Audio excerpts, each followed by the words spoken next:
Thank you, Mark and Amy. So welcome. I'm Reverend Kathy. Welcome to Unity North Spiritual Center in Coon Rapids, Minnesota. We're an inclusive community. We welcome and accept all people. So we're glad you're with us today.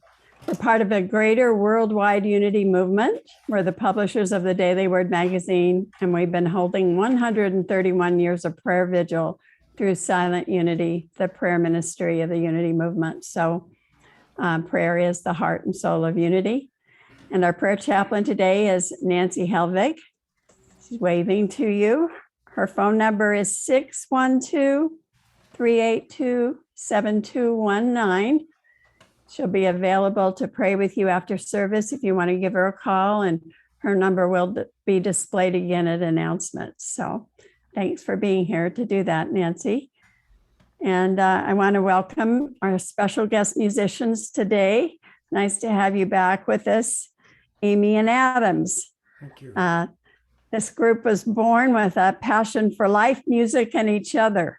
They play a musical blend they call eclectic folk rock, tin pan alley, country blues grass.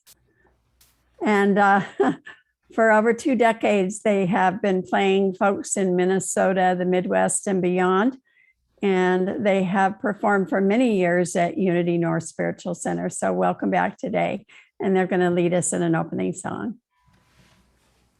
This is called I Am Free, I Am Unlimited. And let's sing it 3 times. We'll do I Am Free, We Are Free, and then we'll come back again to I Am Free. Ready? Yep.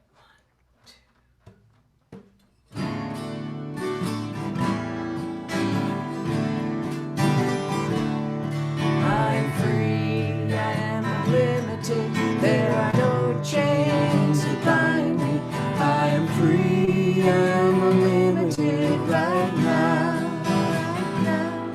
I'm free, I am unlimited. There are no chains that bind me. I am free, I am unlimited right now.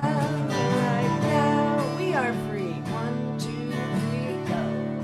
We are free, we are unlimited. There are no chains that bind us. We are free, we are unlimited right now. Right now, we are free, we are unlimited. There are no chains that bind us. We are free, we are unlimited right now. Right now. Now we're back to sing I Am Free. I am free, I am unlimited. There are no chains that bind me. I am free, I am unlimited right now, right now.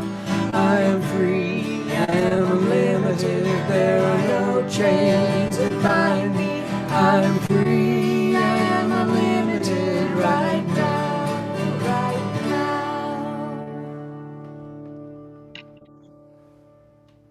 Thank you, Mark and Amy, for that wonderful opening. Good morning. I'm Noel Levine, your worship assistant today. If you're new today, would you raise your hand and wave it so we can see you? If not, you can put your name or make a comment in the chat box. Also, if anybody's here from another state or country or someone that's out traveling. Okay, hi, Candy. Good to see you again.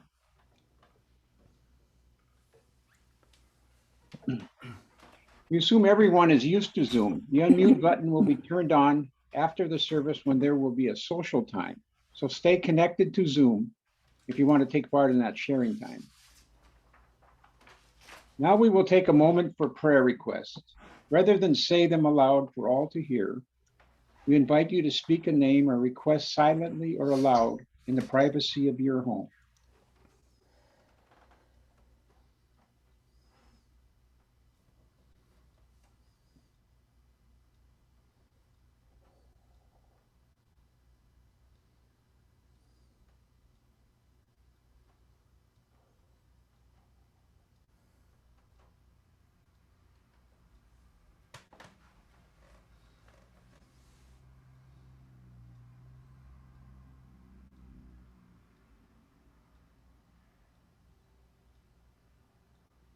We give thanks in advance for these prayers, and we say, thank you, Mother, Father, God. And so it is. Amen. Let us stay centered and still for our daily word. The word of the day for Sunday, September 5th, 2021 is balance. With God, I live a life of balance. Work can be fulfilling, a fulfilling use of my talents and efforts, and I may enjoy the challenge of growing in responsibility and using my ambition to accomplish great things. But if I work too much or for too long, my energy might start to wane and my thinking become dull and uninspired. Likewise, too much leisure time may rob me of motivation and pull me into a spiral of inactivity. Spiritual practices bring precious balance into my life. Through prayer, I touch eternity and feel the presence of God within. Through meditation, I focus my mind and feel calm and grounded. Through speaking affirmations, I claim divine ideas and act on inspiration. In gratitude, I find balance in God, the one presence and one power in my life. From Job chapter 31, verse 6, let me be weighed and in a just balance, and let God know my integrity. And now Mark and Amy will lead us in meditation music.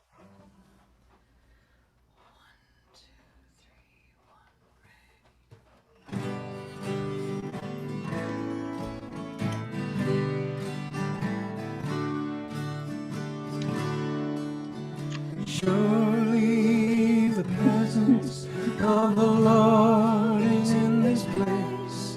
I can feel the mighty power and the grace. There's a holy hush around us. I see glory on each face. Surely the presence of the Lord is in this place. Surely the presence of the Lord is in this place. I can feel the mighty power and the grace. There's a holy hush around us. I see glory on each face. Surely the presence of the Lord is in this place. Surely the presence of the Lord is in this place. So I invite you now to sit back and relax for meditation. Just close your eyes and take several deep breaths.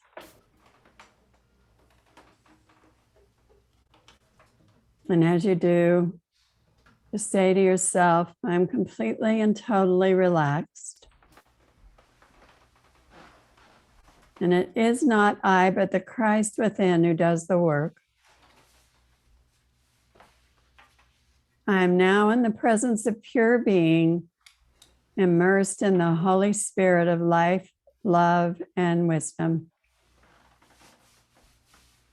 And allow me to speak the words for you. Take them in as your own.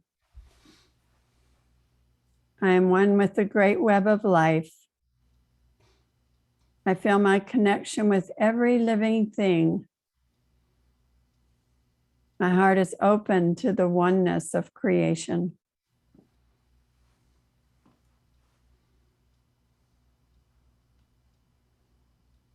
I know on this Labor Day weekend, every person has his or her own sacred work or dharma.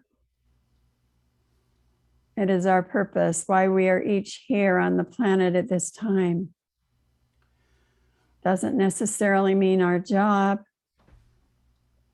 It's about our mastery, our creativity, and self-expression at any given age. But Christ is calling me to my dharma, to my sacred work in the world. Maybe to take care of others, to write and inspire others, maybe to nurture someone, to build things that make.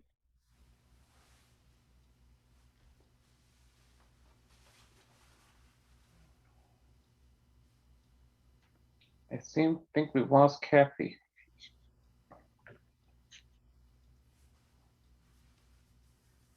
She was having a little trouble earlier this morning, so I think she'll be right back. Just gonna check on her.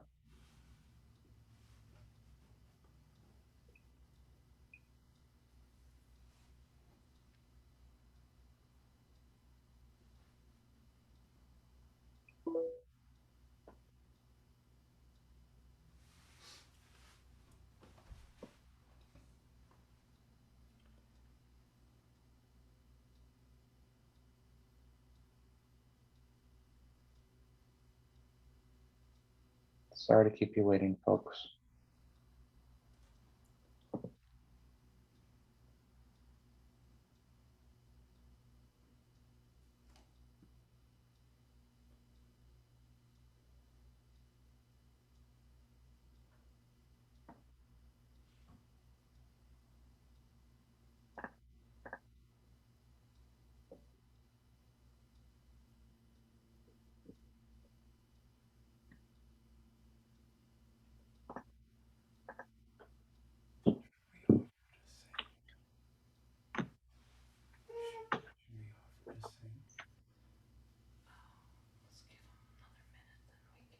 Just another minute.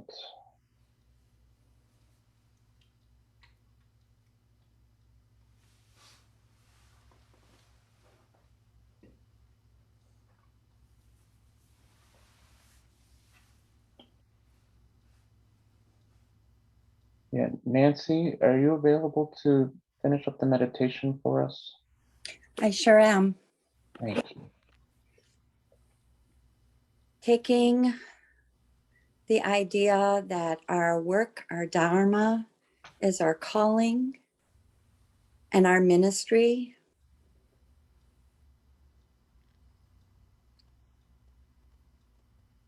We take a deep breath, knowing that as we walk through this world, being the hands and feet of God,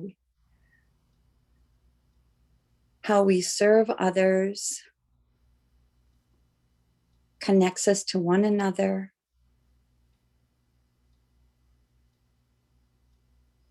And enlivens us in ways that are deeply fulfilling. Our vocation can be our ministry.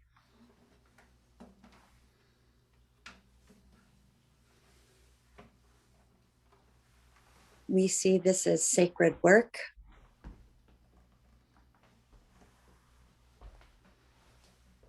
And there is no work that is trivial. It is all sacred work in how we move through this world. So taking a moment in just pure silence, think of your vocation or your calling.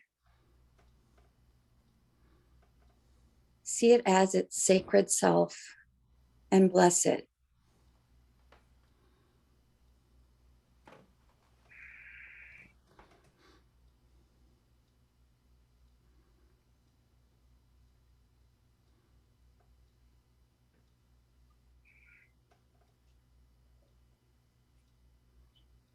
As we are able to bless our own vocation, we are able to see others serving us in ways that connect us all.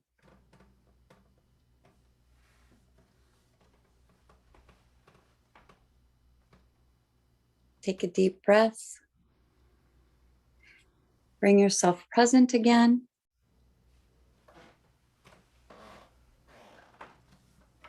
Thank you.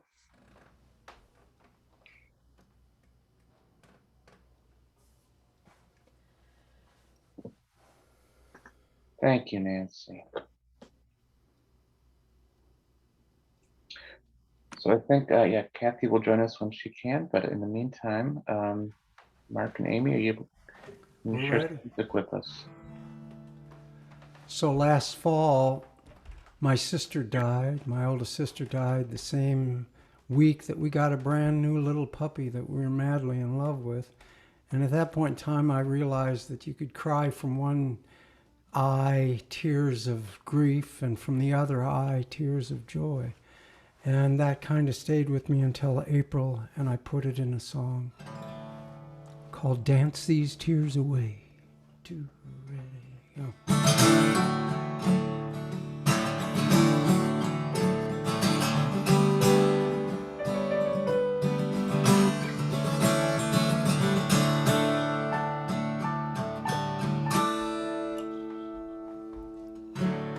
Would you take me in your arms? Would you comfort me? Would you wash away my tears With your own.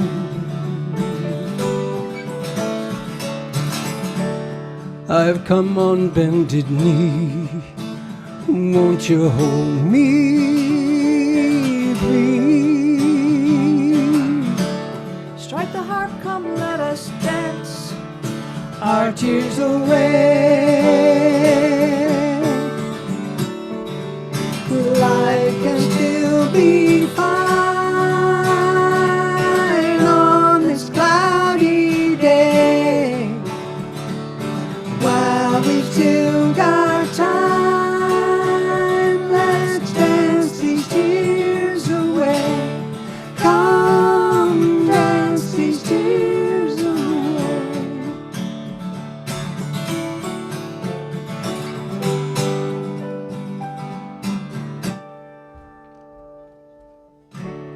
When you live, you're bound to lose. When it matters most, It's the price we all must pay to play the game. Time has come to let it go. Time to dry our tears. Strike the harp, come let us dance Our tears away. Life can still be fine on this cloudy day. While we still got time, let's dance these tears away. Come dance these tears away.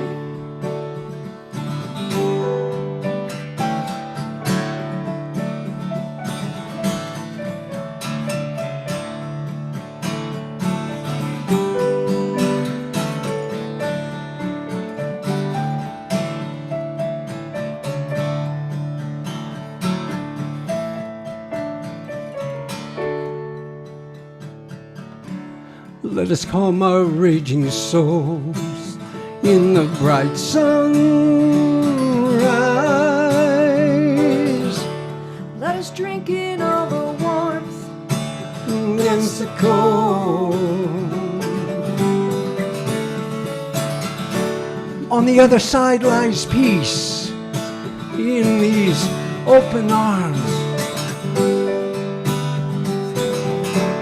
that will hold you in the warmth Of sweet love. Life can be divine on this sunny day.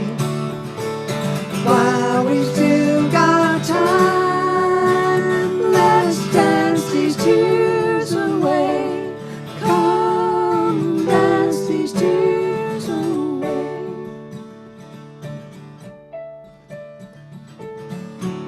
We will hold each other tight. We will dance together till these tears of grief are joined by tears of joy. 2, 3, 4.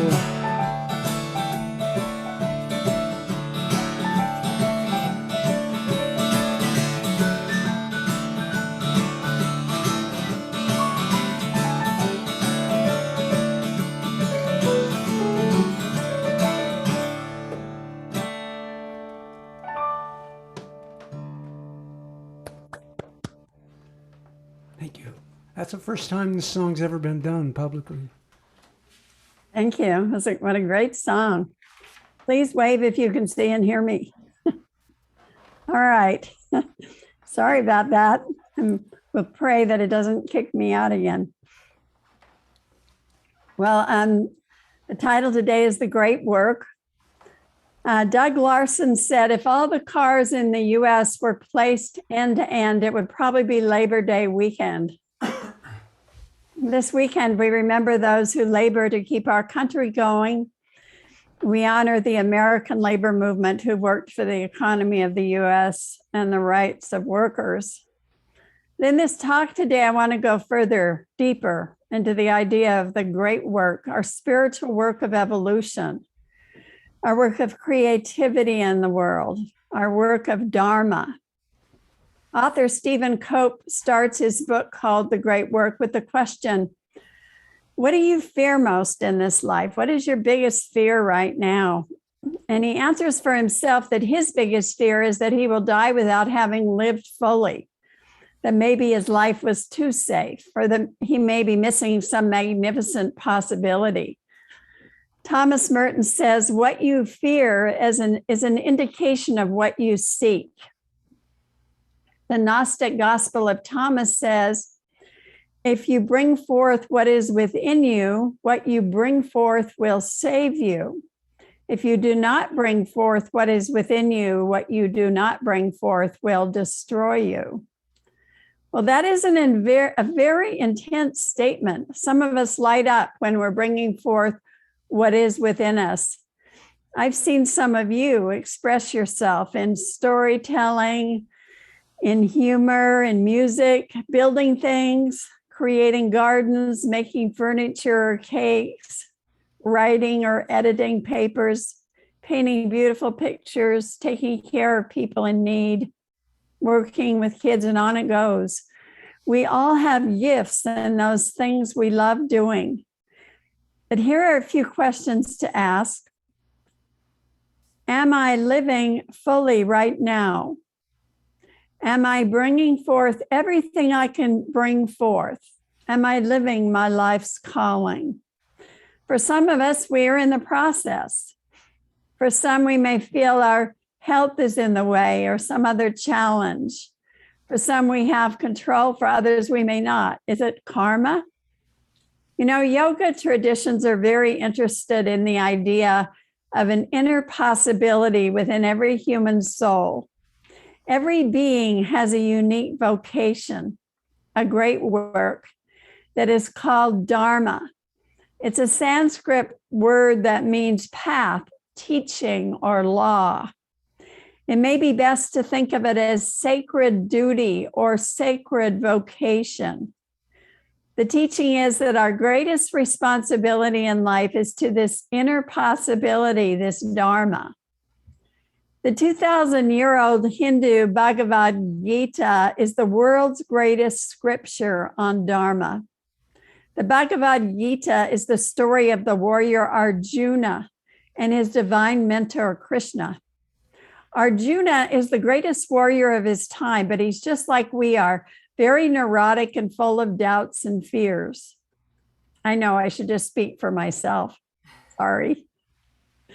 Well, the Gita tells how Krishna taught Arjuna to embrace his sacred vocation.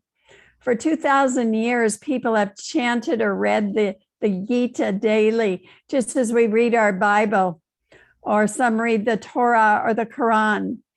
It is the one book that Gandhi took with him to prison, and one of the few that Henry David Thoreau took to Walden Pond. At the beginning of the story, Arjuna is paralyzed with doubt. Like Hamlet, he cannot act. He's tried to live a good life up to this point, has tried to live out his warrior dharma, but the world has momentarily crushed him. Fortunately, Krishna, who is really God, is disguised as a charioteer and happens to be present. Arjuna has collapsed, undone by his doubts, his conflicts, and his own calling. He asks, What am I really called to do in this circumstance? Do I fight this battle or not? How do I act in such a way that I do not destroy my own soul and the soul of the world? How do I fulfill my dharma? So through the next 18 chapters, Krishna and Arjuna sort through these questions. And by the end, they've come to some truth, along with some inspirational teachings about devotion, love, work, and duty. And it turns out that people feel happiest and most fulfilled when meeting the challenge of their dharma in the world, when bringing highly concentrated effort to some compelling activity for which they have a true calling. This is our work, but not necessarily our job. It is about our mastery, creativity, and self-expression at any given age. This does not mean we've missed the boat and need to quit what we're doing and start over. Most people are already living close to their dharma, though they may not own it or live it intentionally. But doubt and indecision can take us away from dharma. People can get stuck in doubt. It's slippery and sometimes invisible. Spending time doubting or vacillating on a decision takes us away from realizing who we are. People can get stuck like that in the middle of change or transition. Should I stay or should I go? Should I adopt this child or should I start a career? Should I start this great job or should I move to take care of my parent? Doubt can make us indecisive and can lead to inaction. And dharma is all about taking action. Think about the life of Gandhi and how unsuccessful Gandhi was early on. He dropped out of college. He did not have early success as a lawyer in the courtroom, but he finally overcame his doubts and his failings when he began to look on every difficulty as an opportunity for service, a challenge that could draw out of him a greater resource of intelligence and imagination. Living into your dharma will save you. Avoiding it will destroy you. What does that mean? Well, if we lack faith in our talents and do not heed the call of our dharma, we end up in conflict with ourselves. This can lead to suffering. We see this illustrated with the main character, Arjuna, lying on the floor of his chariot before battle, not knowing which side to fight for at the opening of the book. You know, he's in a terrible dilemma. He has relatives on both sides, and yet one side represents for fighting what is right. Well, there was a Catholic priest named Brian whose true calling was music. And at age 14, though, his parents told him he had a gift for the priesthood. They set him on that path, and he went along with it, though with disappointment that he could not focus entirely on music. And years later, as a reasonably successful parish priest, he felt like Arjuna lying in the bottom of his chariot in doubt about his path. He'd been living out someone else's dharma, not his own. He was living next to music, since music is an important part of worship, but he was not at the center of it. When we do bring forth what is within us, or when we do not bring forth what is within us, how will it destroy us? Well, it takes our energy, it dims our sparkling eyes, it diminishes our hope and faith in ourselves, it lessens our fulfillment.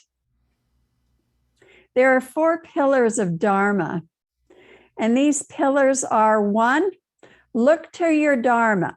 In other words, discern, name, and then embrace your own dharma.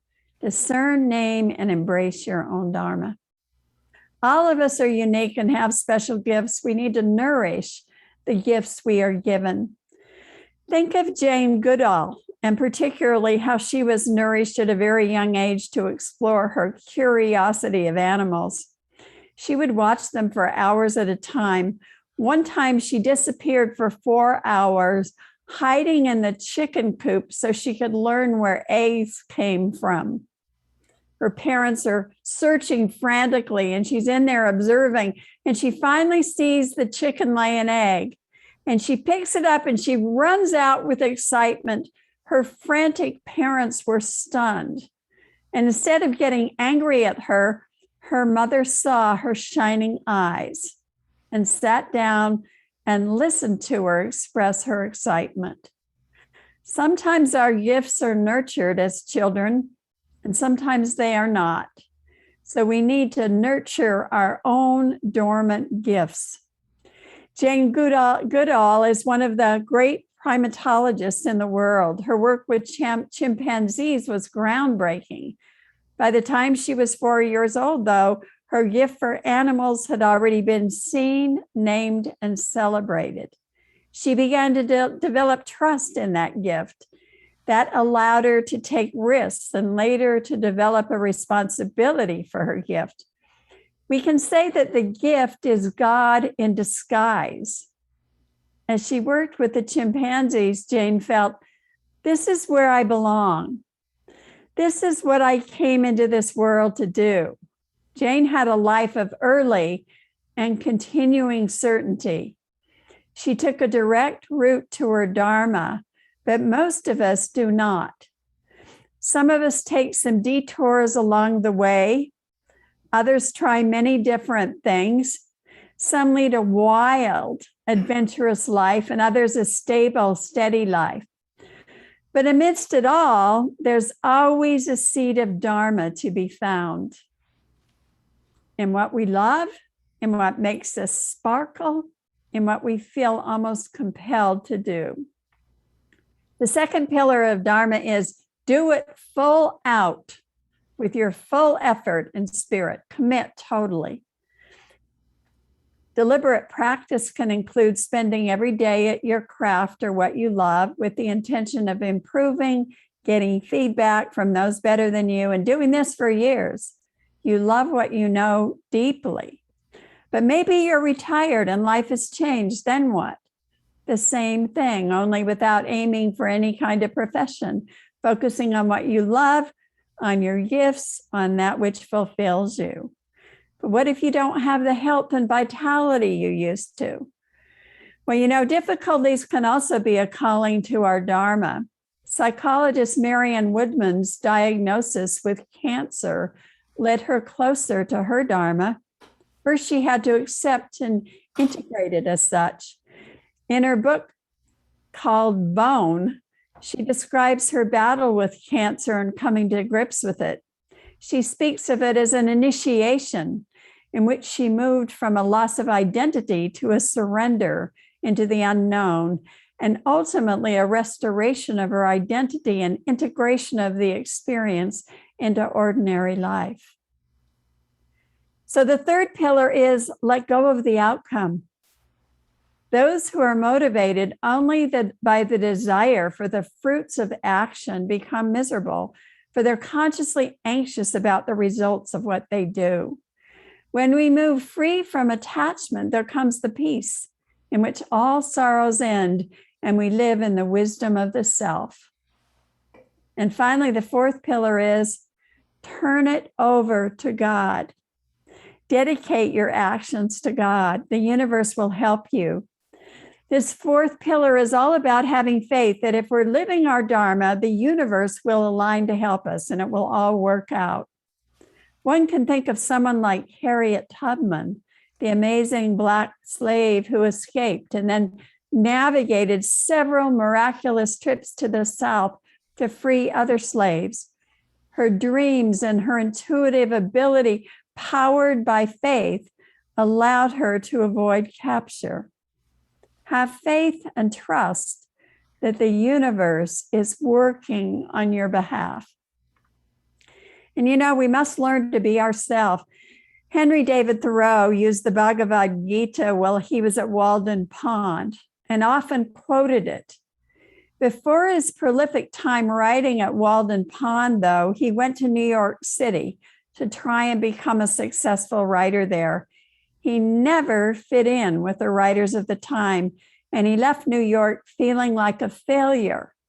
But later, he learned to follow his faith and his intuition, and the writing flowed. So we have to keep listening for the call. You know, calls keep coming to us in different ways. Walt Whitman became a helper of the sick and wounded during the Civil War. He found his dharma giving solace and companionship to people who were suffering and lonely. His path began by searching for his own wounded brother, but by being exposed to the field hospitals, he was called to help in the way he felt best doing. He listened to the call of the times to find his dharma.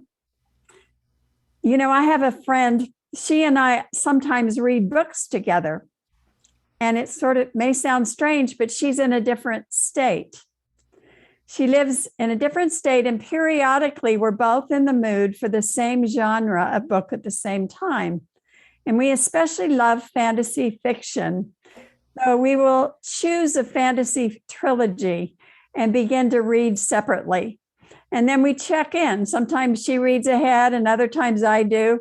And the one ahead will often text or call and ask, "Where are you now?" And then the book can be talked about to that point. And then the other who's behind will sometimes say, "Now, he's not going to die, is he? What happens next?" But the one ahead will never reveal those answers. So then when we're both done, we'll finally then talk on the phone and discuss the whole thing. It's always great fun. In our most recent venture into reading, there was a character that was called the Catalyst. And my friend said to me, "You know, Kathy, that's what you are." And I was a little stunned, partly because I've called myself that for a long time, and she did not know this. Many years ago, I wrote a mission statement to serve God, to teach truth, and to be a compassionate catalyst for enlightened growth and transformation. And in descriptions of various kinds of unity leaders, I fall under the one called transformational catalyst. When I think about my dharma, it's not about being a unity minister. That's a calling that points to my dharma. It's a vehicle through which I can express my dharma, which is to be a compassionate catalyst for enlightened growth and transformation. So that purpose or dharma goes beyond my ministry to other parts of my life. And I'm telling you this about myself to help you get a better handle on dharma, which is not always an easy concept to grasp. Suppose you're a nurse, for example. Now, being a nurse is not necessarily one's dharma, but what led you to nursing, what you love about nursing, what you are good at in nursing is more of a clue. It could be you have been and still are a true caregiver in many areas of your life, not just in your job. So I urge you all to reflect on your life, on your callings, your creative gifts, on what you love doing, on the reason you think you've been here and are here on this planet. If you still can't figure it out, then pause and go into silence, ask God what your dharma is, and know that in the right time, it will be revealed. Some of us are called to serve in a great capacity, and others with small acts of love and dedication that may never be very visible in the world, but will create a blueprint, perhaps, for the world to come. We all have the capacity to serve each day in small or large ways as we are guided. It always reminds me of the story about the mothers of 4 priests who got together and they were discussing the work their sons did in the world and how wonderful they were. And the first one said, "My son is a Monsignor. And when he enters a room, people say, 'Hello, Monsignor.' Well, the second mother went on, 'Well, my son's a bishop. When he enters a room, people say, 'Hello, Your Excellency.' And the third said, 'My son's a cardinal. When he enters a room, people say, 'Hello, Your Eminence.' And the fourth mother thought for a moment and said, 'Well, my son is 6'10" and weighs 300 pounds. When he enters a room, people say, 'Oh my God.'" Well, there's really only one work going on in the universe: the great work of creation itself, the work of evolution or creativity in the universe. And the essence of this work, this divine creativity, is love. So let us all, as we explore our Dharma, labor in love. Thank you. God bless you. Happy Labor Day weekend.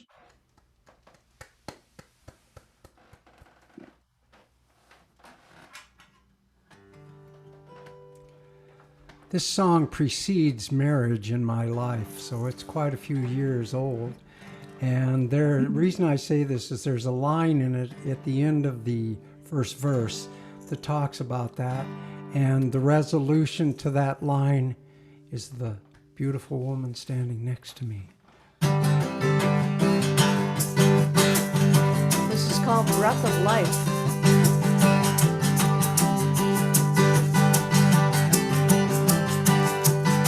I'm just a man with a song to play. Now that I've found it, I can play it all day. Won't you please come and sing it with me? It's a little tune I wrote to help us feel free. Here is my song, it's a hymn about life. For if life were a woman, I would take me a wife. And while you're singing, make sure the rhythm's from your soul. For it's a rhythm of life that makes our bodies whole. And while you're living, make sure you're living life with love. And you will spread your warmth like the sun's rays from above. La la la la la la la la la la la la la la.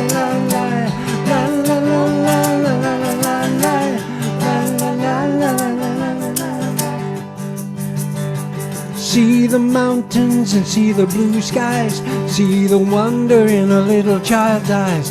Take a look into another one's heart.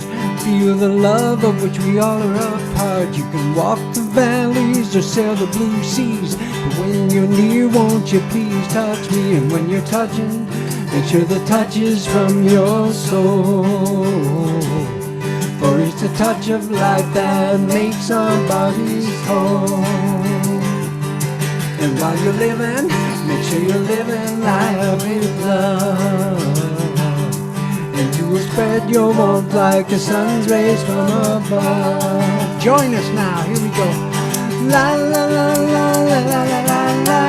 La la la la la la la la la. La la la la la la la la la. La la la la la la la la.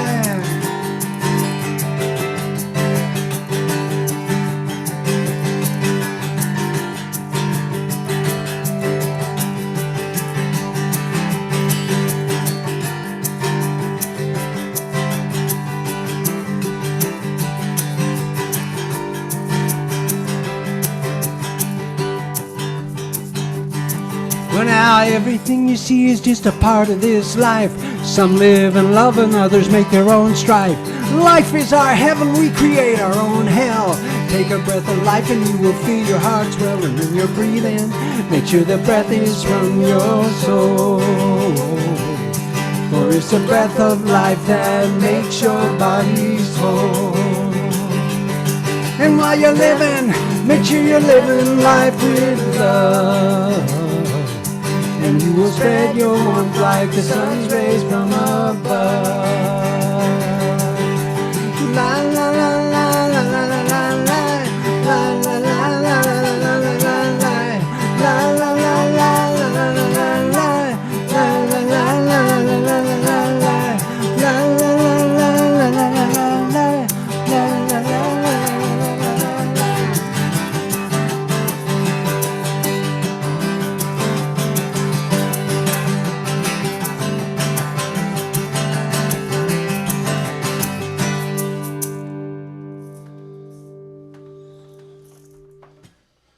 Thank you.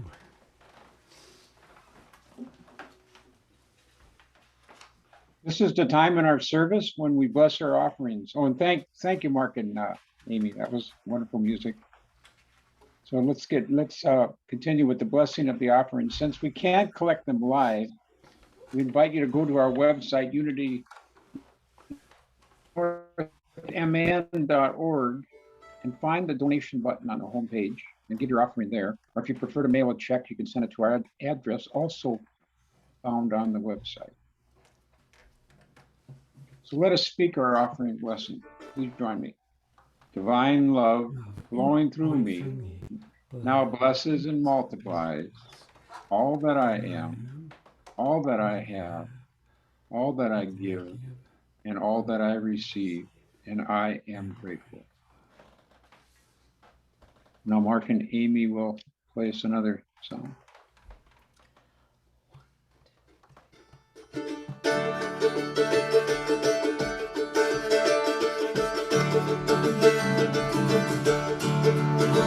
Be joyful in your giving, be heartfelt in your praise. We are always receiving God's unending grace.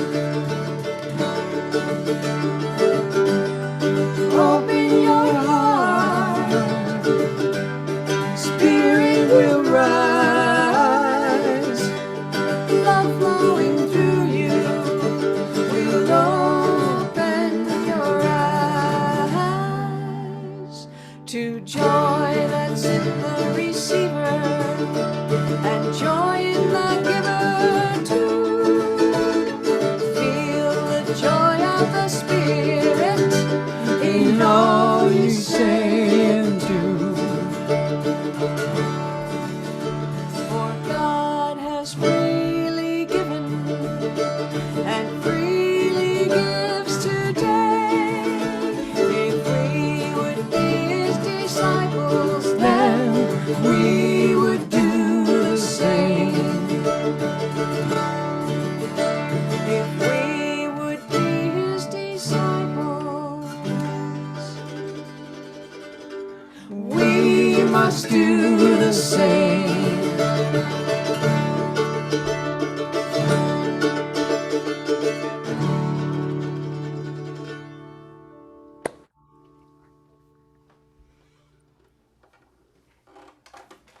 Thank you, Mark and Amy. Really good music. Thank you. Yeah. So now we have the community news. All Sunday services are on Zoom at 10:30, and that will continue even after we have the live opening. There'll still be a Zoom event on Sunday morning. Today's after service assistance, prayer chaplain Nancy Helvig, and there's her phone number, 612-382-7219. And thank you, Nancy, for finishing off the meditation this morning. That was really well done. Thank you. We are reopening for live services on September 12th. So there it is, 8:45 a.m. in-person service only, which will be in the sacristy, not Fellowship Hall.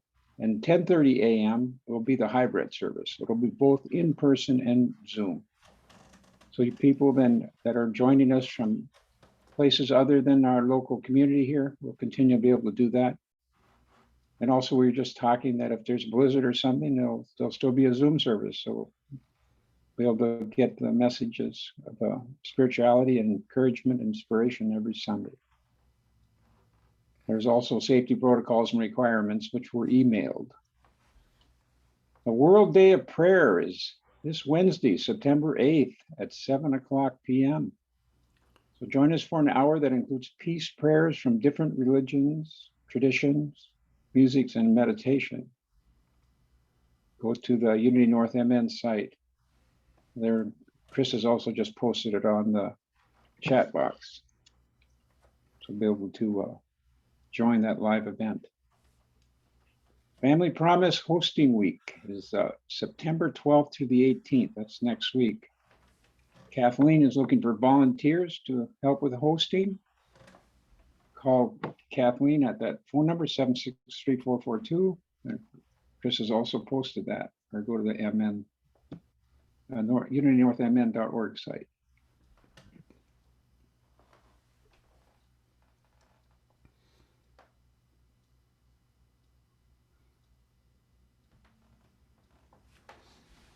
Good for you days kickoff starts with Astrology in a Nutshell with Reverend Kathy McCall on Friday, September 24th at 7 p.m. This is both for beginners and more serious students who love to hear anything about astrology. So join us for a brief and interesting overview of a very complex subject. Also, there's a unitynorthmn.org connection you can do there. And Good for You days, mostly virtual healing fairs from September 24th through October 1st. The last day to purchase raffle tickets on our website is this Thursday, September 9th. And the drawing will be held on Friday, September 10th. Enter for your chance to win 3 free sessions or classes or a painted portrait of your pet dog or cat from a photo by Anne Majot. And there's also the links to that. Chris is posting all these on Chatbox, and I assume on Chatbox you can just touch them and go right to the site. Later on, starting with September 21st, actually that's before the Good for You Day start, but this is going to be a Tuesday night event for, I think, the Foundations of Shamanic Practice with Carl Schlotterbeck at 7 p.m. in the evening. This seminar examines a shamanic worldview, our relationship with creation and with spirit allies, as well as basic practices and tools. Participants will learn to journey and to establish relationships with spirit animal allies and with upper world teachers. This seminar or its equivalent is required for participation in Carl's shamanic offerings in the coming year. So it's important that you go to this first one if you want to be part of his class this coming season. You contact Anne Manjo at unitynorthmn.org. And there, once again, Chris has posted it on the chat box.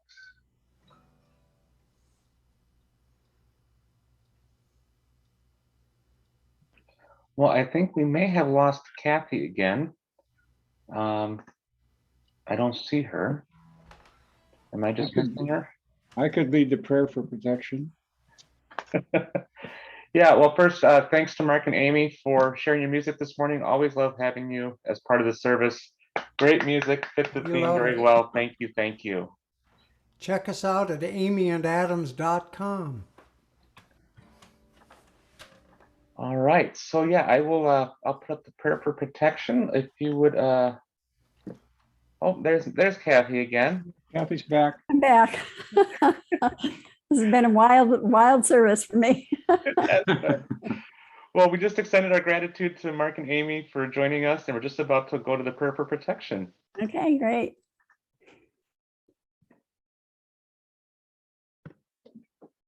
All right, let's speak this together. The light of God surrounds us. I am the light of God. The love of God enfolds us. I am the love of God. The power of God protects us.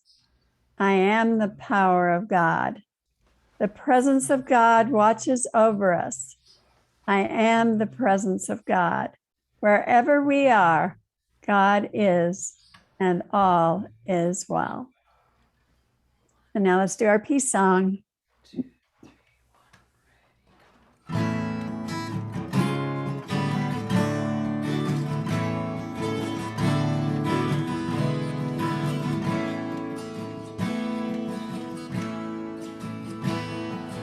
Let there be peace on earth, and let it begin with me.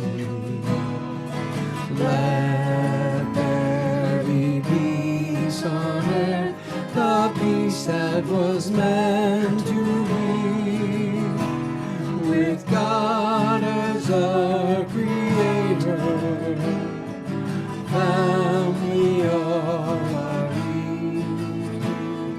Let us walk with each other in perfect harmony. Let peace begin with me. Let this be the moment now.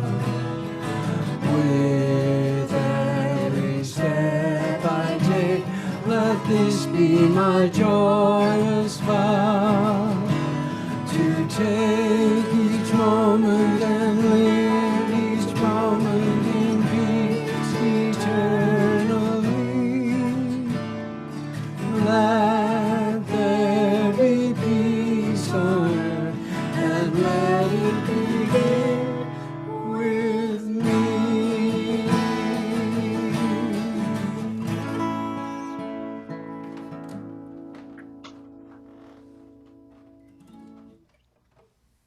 Before you log out, we have social time for as long as you'd like to stay, up to 30 minutes. So please hang around and visit a little bit. And thanks again to Mark and Amy Adam Weston for the wonderful music this morning. Thank you very much for having us. We love coming. And thanks to Noel and Chris today, too. Chris especially, boy, you really had him